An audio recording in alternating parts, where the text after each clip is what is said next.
berger, tu es mon roi. Tu as vu mes larmes, oh mes larmes, tu as vu mes larmes, tu es mon roi. J'étais perdu, oh oui, au milieu d'une tempête, au milieu des tribulations, au milieu des moqueries. Tu m'as donné ta main, ce qui se tord, qui domine sur les eaux.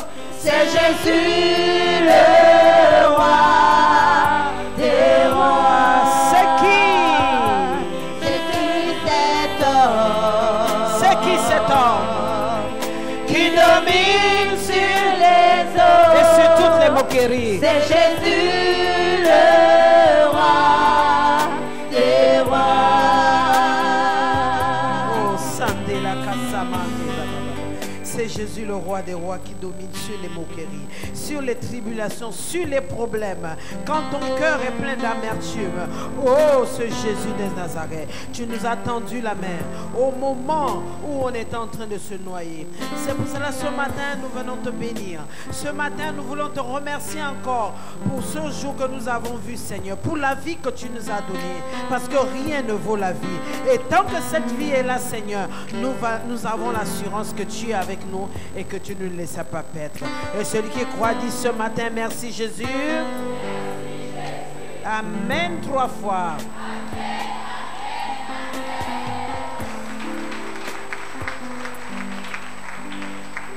Asseyez-vous. Alléluia, amen. Gloire à Dieu. Comment vous allez ce matin? Alléluia, gloire à Dieu. Amen.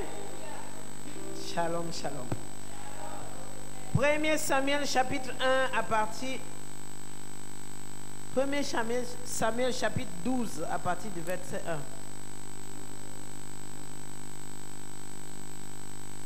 1. 1 Samuel chapitre 12 à partir du verset 1.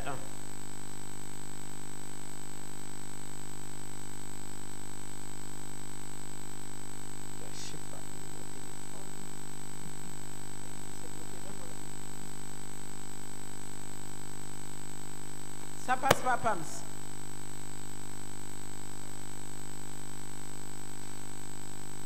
Ouvrez vos Bibles. La machine s'est planquée. 1 Samuel chapitre 12 à partir du verset 1.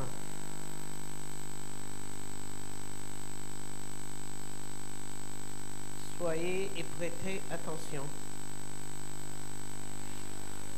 1 Samuel, non, c'est chapitre 1. 1 Samuel, chapitre 1. Désolé.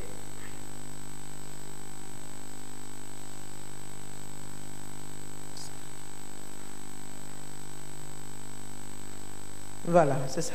Alors, on va commencer la lecture de la parole de Dieu. 1 Samuel, chapitre 1, à partir du verset 1. Tout le monde est là? Ok. Il y avait un homme de Ramatham Tsophine, de la montagne d'Éphraïm, nommé qui? Nommé qui? Fils de Joram, fils d'Éliu, fils de Tohu et fils de Tub Éphratien. Il avait combien de femmes? Dont l'une s'appelait et l'autre? Pénina avait des enfants. Pénina avait quoi? Mais Anne n'en avait pas. Alors, c'est comme aujourd'hui on peut dire, dans ta famille, ta petite soeur ou ta grande soeur, elle a des enfants et toi, tu n'en as. Dans ta famille ou dans ton lieu de travail, l'autre a la promotion et toi, tu n'en as. Dans le quartier, ta soeur est mariée, mais toi, tu n'en as. Voilà, c'est à peu près un peu ce comparatif qui se passe. Amen. Alors, mais Anne, on n'en avait point. Chaque année, dis bien chaque année, cet homme montait de sa ville à Silo pour se prosterner devant qui? Des armées, et pour lui offrir quoi? Malgré la situation que Elkana avait une femme qui était stérile et l'autre qui enfantait, ça ne l'empêchait pas toujours d'aller se prosterner devant qui? L'Éternel. Et lui offrir quoi? Ça veut dire l'amour qu'Elkana avait envers Dieu n'était pas conditionné par ce que Dieu devait donner à qui? À Elkana. Et c'est cet amour, ce véritable amour que Dieu attend de chacun de nous. Qu'on ne le conditionne pas à cause des situations auxquelles nous vivons, mais que cet amour soit quoi? Pur et réel. Amen. Donc lui, malgré l'autre avait les enfants, l'autre n'avait pas. Donc ça veut dire qu'il s'est retrouvé avec deux femmes. Une était stérile et l'autre avait comment? Ça ne le conditionnait pas, ça ne le laissait indifférent. C'est-à-dire, c'est pas ce qui l'empêchait de toujours aller adorer qui? Son Dieu. Amen. Est-ce que vous êtes là? Voilà. Le jour, voilà, offrir les sacrifices. Là se trouvaient les deux fils d'Élie, Ophni et Phiné, sacrificateurs de l'Éternel. Donc l'endroit où il choisissait d'aller adorer Dieu, que Dieu l'avait envoyé pour aller offrir ses offrandes sacrificielles, il y avait les fils de prophète Élie qui étaient là-bas, et ce sont ces deux noms-là. Verset 4. Le jour où Elkana offrait son sacrifice, il donnait des portions à qui? Sa femme, et à tous les fils et à toutes les filles qui en avaient d'elle. Donc Pénina, la femme, on ne sait pas si c'est la première ou c'est la deuxième, quand il offrait, ils partaient ensemble. Et vous voyez que quand il allait offrir des sacrifices, il n'allait pas les offrir tout seul. Moi je m'en vais seul. Non, il prenait sa femme, ses femmes, et aussi comment? Ses enfants. Donc il donnait à la mère, et il distribuait aussi toutes les parts égales à qui? Aux enfants, aux fils, comme comment? Aux filles. 5, verset 5. Mais il donnait à Anne, la méprisée, une portion comment? Car il aimait comment? C'est pas genre, oh non, parce que tu ne peux pas enfanter, mes parents vont te mettre dehors et tout le reste. Non, il aimait Anne, et peu importe ce que les gens disaient à gauche, à droite, ce n'était pas ses oignons ni ses pommes de terre. Il protégeait sa foi, parce que quand on a un amour original, génuin, on ne regarde pas ce que les gens disent autour de nous. Donc, mais il donnait à Anne une portion double, car il aimait Anne, que l'Éternel l'avait rendu comment? Attention, c'est pas que l'Éternel avait rendu comment? Voilà, on va comprendre pourquoi. Sa rivale lui prodiguait comment?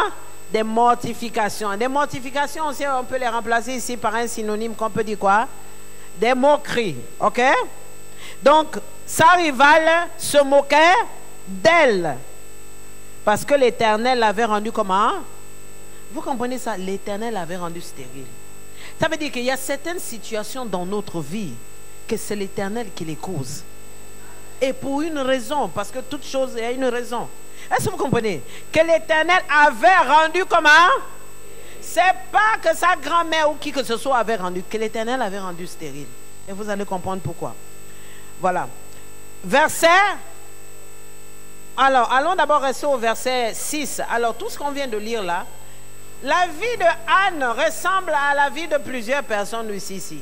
Une vie de comment? De moquerie.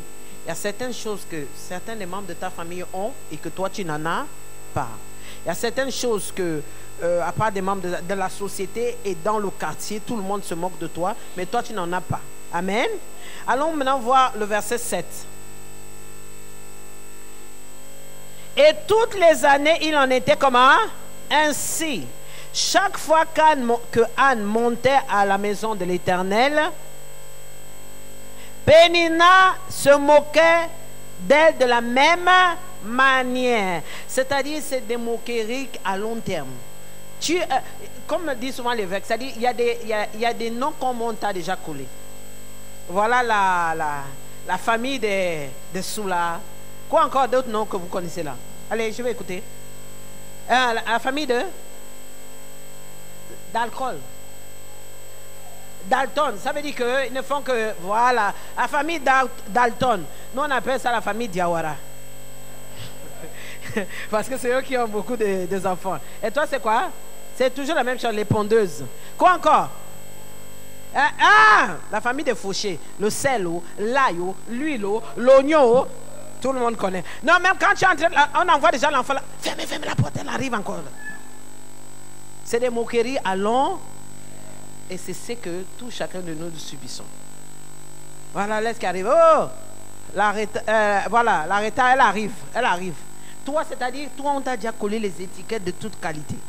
Donc, chaque fois que, non seulement elle se moquait d'elle à la maison, donc, vraiment, c'était une moquerie, comment? Et c'est la vie de plusieurs personnes. Vous êtes devenu un sujet, comment? De moquerie.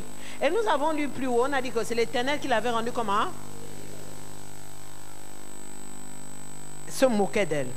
Et c'est comme je vous disais tout à l'heure, cette moquerie à long terme a causé en elle, c'est-à-dire elle ne faisait que pleurer. On continue verset 7.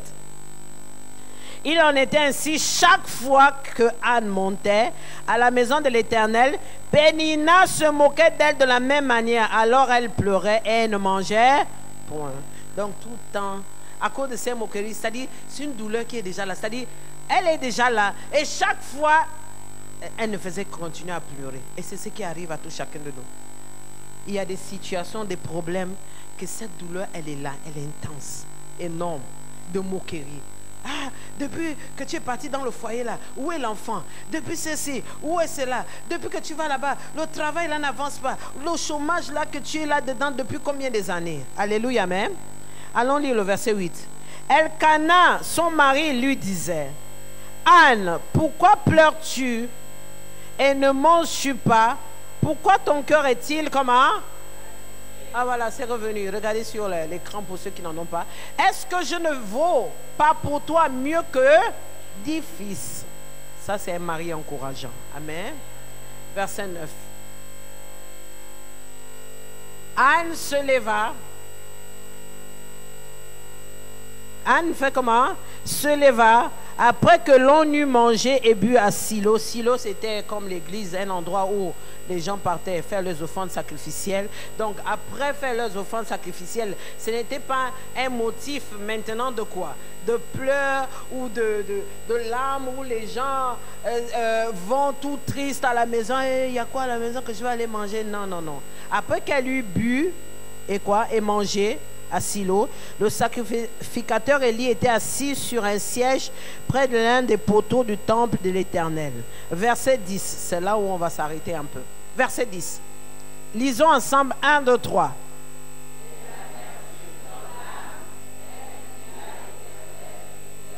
Aïe, aïe, aïe, aïe, aïe. Qui peut me donner la définition de l'amertume? C'est quoi l'amertume? Elle était écœurée. Son cœur, ça dit, c'est une douleur intense. Il dit, et l'amertume où? Dans l'âme. Donc cette douleur dans son âme, malgré cette douleur qui était dans son âme, elle continue à faire quoi? À prier. Et nous regardons ici que malgré que Anne avait cette douleur, cette amertume dans son cœur, elle n'a pas cessé de faire comment? De sacrifier. Ça, c'est après le sacrifice. Alléluia, amen. Pourquoi? Parce qu'elle avait l'esprit de qui? De Dieu. Parce que quand tu n'as pas l'esprit de Dieu, d'autres, quand cette douleur vient frapper, vous savez ce qu'ils ont tendance à faire? Quoi? Ils fuient. Amen. Ils vont s'asseoir où? À la maison. Maintenant, nous voyons dans ce verset que quoi? Que Dieu communiquait avec Anne au travers de cette douleur. Quand cette douleur, cette amertume frappait dans le cœur de Anne, Anne comprenait que c'est le moment que je devrais me sacrifier, que je dois me rapprocher plus de qui? De Dieu. C'est pas le moment de dire ah mais ça fait longtemps, je suis fatigué. Non non non non non non non non. Ou d'aller se m'asseoir. Je suis fatigué avec ces 21 jours de gloire. Je m'en vais m'asseoir où? À la maison. Donc, comme nous avons vu au début que qui l'avait rendu stérile? L'Éternel. Donc, c'était un point de contact. Anne avait compris à travers l'Esprit de Dieu que quand cette douleur vient, c'était mon moment pour aller faire comment? Sacrifier. Ce n'est pas le moment de baisser les bras. Et ce n'est pas le moment non plus de faire comment? De m'asseoir où? Dieu communiquait avec Anne à travers de cette douleur qu'elle ressentait. Donc cette douleur était devenue comme un signal de qui? De Dieu. Pour qui? Pour Anne. Donc quand elle ressentait cette douleur, elle savait que c'était le moment de comment? D'aller faire comment? Sacrifier. Mais nous ne pouvons pas faire ça si nous n'avons pas l'Esprit de Dieu. Celui qui n'a pas l'Esprit de Dieu, quand lui ou elle, il ressent cette douleur, qu'est-ce qui se passe? Vous connaissez la suite. Ça allait s'asseoir où? Elle ne vient plus à l'église, il ne vient plus à l'église, il va s'asseoir où? À la maison. Alors que c'est le signal de Dieu, que c'est le moment. C'est le temps de faire comment? De se rapprocher de qui? C'est le signal de Dieu. Amen. Dieu communique avec nous tous à travers de la douleur que nous ressentons. Et c'est là, à travers l'Esprit de Dieu, que nous devons faire comment? Sacrifier. Donc, Anne, parce que tout le monde devait se dire, regarde, même son mari avait compris ça. Parce que chaque fois qu'ils partaient à Silo pour aller faire leur sacrifice, leur offrande sacrificielle, qu'est-ce qui se passait? Ce qui se passait, c'est qu'il donnait à sa femme comment? Une portion comment? Double. Il la motivait, il l'encourageait. Parce qu'il savait que Dieu ne ment jamais. Amen. Mais celui qui n'a pas l'Esprit de Dieu, quand la douleur ressent, il ne comprend pas que c'est Dieu qui me demande de m'approcher plus de qui? De lui, au travers de la personne de comment? Du Saint-Esprit. Et c'est là où tu comprends que la campagne qui est en train de venir, prête attention, est très très très comment? Importante. La douleur que le Gabon ressent en ce moment, la moquerie partout dans tous les réseaux sociaux, vous voyez, les douleurs que nous sommes en train de ressentir en ce moment, c'est le signal de Dieu que nous devons nous approcher de Dieu en ce moment. Amen. Pour bénir, non seulement, prête attention. Parce que quand on regarde l'histoire de Anne, le sacrifice que Anne a fait n'a pas seulement béni sa vie, non seulement elle a eu un fils, elle n'a pas eu seulement un fils, elle a eu encore comment? Beaucoup d'enfants. On dit que l'Éternel avait rendu comment? Stérile. Ça veut dire qu'il y a des situations où l'Éternel permet que tu t'y mettes, mais ce qui est sûr et certain, il a aussi déjà préparé une solution pour ça. Donc la douleur que nous ressentons, la moquerie à gauche, à droite, dans le Gabon, c'est le temps que nous, chrétiens, nous devons se rapprocher de qui? De l'Éternel, de Dieu. Et c'est ce que le Saint-Esprit a mis dans tout chacun de nous. C'est la raison pour laquelle, vous voyez, les 3 semaines, le Saint-Esprit a mis dans le cœur que nous devons comment? Réanimer le don du Saint-Esprit qui est comment? En nous. Il y a d'autres qui sont venus, d'autres ne sont pas venus. C'est à votre niveau. D'autres, ils étaient là parce que le Seigneur est en train de préparer une action importante qu'il va faire dans ces prochains 21 jours comment? De gloire. Comme je disais, la douleur que nous ressentons, ça te fait mal. Par exemple, tu es à l'étranger, tu vois des choses, oh voilà votre pays, oh ah, tu es quoi? Tu es gabonais, oh tu es gabonaise et tout le reste. Cette douleur que nous ressentons, c'est un signal pour nous que le Seigneur est en train de dire, c'est le temps de nous rapprocher de quoi? De lui. Par nos offrandes comment? Sacrificielles. Parce que non seulement il va nous bénir notre propre vie à nous, il va visiter notre hôtel, mais aussi il va aussi visiter le Gabon qui est notre patrie. Amen. La douleur des problèmes que nous ressentons, surtout depuis longtemps, tu as une situation qui perdure longtemps. Tu n'as jamais compris que chaque fois que ça revient, ou chaque fois qu'on veut rentrer dans 21 jours de gloire, cette douleur revient. C'est un signal pour toi que Dieu est en train de dire comment? C'est le temps de se rapprocher de comment? De lui. Amen. Donc c'est très important que chacun de nous comprenions que la douleur que nous ressentons est le signal de qui? De Dieu. L'amertume où? Dans l'âme. On voit que la bénédiction de Anne, prête attention, quand tu continues à lire l'histoire, qu'est-ce qui s'est passé? Après ça, elle a continué à sacrifier. Donc toi, tu ne peux pas t'arrêter de faire comment? De sacrifier. Malgré la douleur est là. Les 21 jours de gloire, ceci, cela. Oh non, non, tu ne peux pas t'arrêter. Elle, chaque année, son mari, elle avait un mari très encourageant. Elle n'arrêtait pas de sacrifier. Parce que le jour que le Seigneur il va te visiter, toi-même, tu ne connais pas. Beaucoup, quand le Seigneur est venu les visiter, ils se sont retrouvés où? À la maison. Amen. Donc on voit que la bénédiction de Anne C'était pas seulement la bénédiction, seulement qu'elle ait eu des enfants, parce qu'elle a eu ce qu'on appelle, vous avez entendu parler du prophète Samuel, celui qui a oint David et celui qui a oint le premier roi d'Israël qu'on appelle qui? Saoul. Vous comprenez? Non seulement elle a mis au monde, donc la stérilité que l'Éternel avait frappée est devenue comment? Une femme comment? Fertile. Parce que cette stérilité avait un propos. Cette amertume dans son cœur était un signal pour qu'on se rapproche de Dieu. Tout ce que Dieu fait, il a un propos. Souvent, nous les humains, nous avons tendance, ah non, non, non, non, ça fait trop mal, non, non, non, moi je ne peux pas continuer, non, non, non, non. Après comment? On désiste. Or que nous devons être persévérants jusqu'à la fin. Parce qu'il y a une chose que vous devez savoir, il n'y a pas de problèmes qui sont éternels. C'est temporaire. Le jour se lève, non? Tout à l'heure, la nuit va venir. Ça monte, ça descend, c'est comme ça.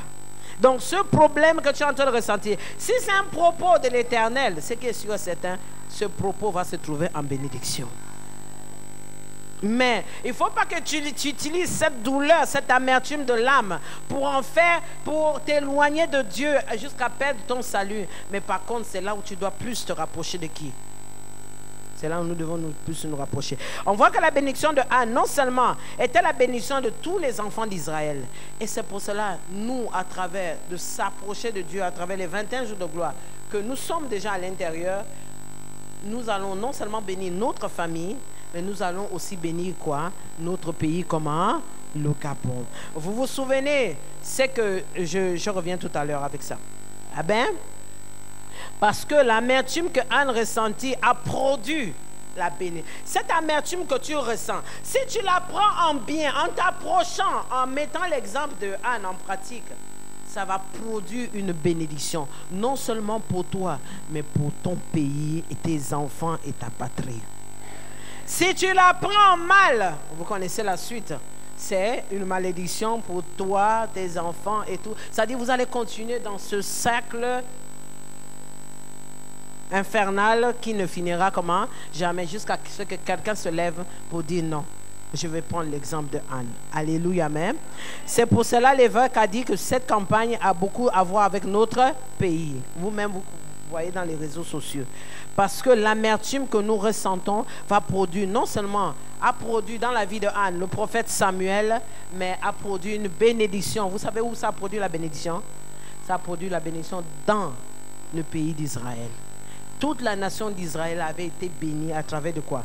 L'enfant que l'Éternel, la femme que l'Éternel avait rendue comment? Stérile. C'est comme, vous voyez l'exemple de Abraham. Dieu dit à Abraham, avant de détruire Sodome et comment? Et Gomorrhe. Donc tu ne peux pas regarder à gauche, à droite. Ah, les autres font, les autres ne font pas. Non. Il dit, si seulement je trouve comment? Une seule personne, je ne détruirai pas comment? Juste une seule personne. Je ne détruirai pas comment? Sodome et Gomorrhe. Malheureusement, est-ce qu'il en a trouvé? Mais à cause de la miséricorde de Dieu, Lot et sa famille sont sortis sains et saufs. Sauf la femme qui a voulu regarder comment? Parce que là-bas à Sodome, il y avait à manger, il y avait ceci, il y avait cela. Mais que cela ne soit pas notre cas. Nous serons ceux que quand le Seigneur va vouloir décider quoi que ce soit, il saura qu'il y a un peuple qui le prie en réalité et en vérité au nom de Yeshua. Amen. Et il ne détruira pas ça. Amen. Gloire à Dieu. Nous savons, la campagne va commencer et Dieu invite cela à ce que l'Esprit de Dieu vienne te convaincre. Comment l'Esprit de Dieu viendra? À travers ce signal d'amertume, de douleur qui se trouve où? Qui se trouve où? Dans l'âme de qui? Ah, mais il faut bien parler. Qui se trouve où? Par ce signal, à travers du Saint-Esprit, il est en train de te dire, c'est le moment de se rapprocher. Nous tous, nous vivons ici. Si quelque chose arrive, ce serait pour tout le monde. Mais le Seigneur ne va pas permettre. C'est pour cela qu'il a illuminé son serviteur à ce que nous puissions être là comme Abraham était pour Sodome et Gomorrhe. Amen. Donc, ce signal qui est dans ton âme, c'est la douleur profonde, ce que Dieu traverse dans ta propre vie. Amen. Ce signal, comment tu vas savoir que c'est le moment? C'est ce signal, en ce moment-là. Je suis en train de ministrer là, le Saint-Esprit est en train de ministrer à tout chacun de vous. Quand je suis en train de parler là, le Saint-Esprit te ramène à mémoire cette douleur qui est où? Cette douleur qui est où? Dans ton âme. Et cette douleur qui est dans ton âme, comprends tout simplement que quoi? Comprends tout simplement que c'est Dieu qui fait en sorte que tu te rapproches de qui? De lui. En esprit et en vérité. Non seulement pour le bien, il ne faut pas que nous soyons égoïstes. Non seulement pour le bien, pour ton bien, ta famille, mais aussi pour le bien de quoi? De notre pays. Alléluia, amen. Parce que nous tous, nous sommes parentés quelque part. Amen. Donc la situation que tu traverses en ce moment, qui perdure pendant longtemps, cette situation, c'est celle qui va te permettre de faire comment? De te rapprocher, de nous rapprocher tout chacun de qui? De Dieu. La douleur de Anne, c'était l'enfant qui était comment? Humilié. Cette douleur, vous avez compris que en se rapprochant de Dieu, cette douleur s'est tournée comment? En bénédiction. Est-ce que vous avez vu Anne ici dans le moment là en train de dire, ah, mais voici ce qui m'arrive. Comment est-ce que Dieu va faire ça? Comment est-ce que Dieu va faire ci? Comment Dieu va faire cela? Ce n'est pas tes oignons. Comment il va faire ou comment il ne va pas faire? Ce ne sont pas comment? Tes oignons. Toi, tout ce que tu as à faire, c'est de se rapprocher de qui? De Dieu. Amen. Comme je vous ai dit, nous avons passé 3 semaines de réanimation du Saint-Esprit en nous. Nous, les croyants qui allons garder ce contact. Donc, pendant ces 3 semaines, si tu as gardé le contact avec le Saint-Esprit, tu comprendras que cette campagne de 21 jours de gloire, c'est le moment de me rapprocher de qui? Peu importe les humiliations, peu importe les moqueries que tu as déjà vécues pendant des années, au même endroit, à ton même poste, et tu es là, c'est-à-dire que tu ne sais plus ce qu'il faut faire. Mais c'est le moment. Prends ça en bien parce que c'est le moment que le Seigneur a décidé. C'est ton moment. Amen. Donc, cette campagne, Dieu nous invite, non seulement dans cette campagne, qu'est-ce que Dieu va faire? J'ai parlé de ça, je pense, jeudi. Ce moment, le Seigneur va visiter, non seulement il va visiter ton hôtel pour voir s'il y a encore la foi où tu es déjà le chrétien qui a déjà abandonné ou jeté l'éponge depuis longtemps. Et non seulement il va visiter notre hôtel, qui est le bon hôtel, mais il va aussi visiter l'hôtel de quoi? Des ancêtres. Il va visiter l'hôtel de quoi? Ça veut dire, tous ceux qui sont à l'origine de nous causer ces moqueries peuvent venir direct ou indirectement. Est-ce que vous comprenez? Donc, ils causent ça, mais la personne, c'est juste un instrument qui a été comment? Pénina, en réalité, c'est un instrument qui a été utilisé par quoi? Par le diable. Mais en réalité, on connaît qui était la cause. Qui était la cause de la stérilité de Anne. La Bible dit bien que l'Éternel avait rendu comment? Stérile. Mais après, vous voyez que quand elle a enfanté, est-ce qu'on a encore entendu parler de Pénina? Donc il y a des gens qui sont là, d'autres sont utilisés par le diable, d'autres sont utilisés par qui? Mais vous voyez en gros, quand l'Éternel vient visiter notre hôtel, il faudrait que nous protégeons notre cœur. Malgré les mortifications, malgré les moqueries que Pénina prodiguait sur qui? Sur Anne. Anne ne s'est pas laissée détruire par ça. Combien de moqueries, vous savez que des personnes qui sont allées même se suicider à cause des moqueries. Je suis fatiguée, cette famille, c'est famille telle. On te parle de ça tous les jours, les autres se sont suicidés, les autres sont rentrés dans le monde de l'alcool, les autres se sont retrouvés dans le chemin de si on savait. Mais ici, Anne, elle se mettait à pleurer. Cette douleur était là. Elle a compris que c'est le moment que je dois m'approcher de Dieu. Et quand elle l'a fait, cette douleur d'amertume s'est retournée en quoi? En bénédiction. Non seulement pour elle-même, parce que d'une femme stérile, la mère d'être enfant, d'être mère, mais aussi une bénédiction pour la nation. N'aimerais-tu pas être la bénédiction de la patrie gabonaise? Alléluia, amen. Mais pour de ce fait, quand le Seigneur va visiter, l'évêque disait, l'Éternel va visiter non seulement notre propre autel pour voir s'il va trouver encore la foi ou tu as déjà jeté l'éponge. Tu as déjà jeté l'éponge? Donc, il va visiter notre autel pour voir si on est toujours dans la foi, on est partant et chargé de vous dire que cette douleur, cette amertume que tu ressens, en réalité, c'est un signal de Dieu que le moment est arrivé. Amen. Ne regarde pas à gauche, ne regarde pas comment? À droite. Mais toi, ce que tu as fait, ne laisse pas ces personnes qui étaient une fois ici et qui attendent le moment de 21 jours de gloire pour vous faire comment? Pour vous sortir. Ah, ça a déjà commencé. Non. Comme Anne, elle ne s'est pas laissée détruire par quoi? Par Pénina. Parce que si c'était quelqu'un d'autre là, elle devait... Quand le mari devait donner le double de portion comme ça, là, elle devait manger ça. De toutes les manières, je n'ai plus rien à faire, comment? À perdre.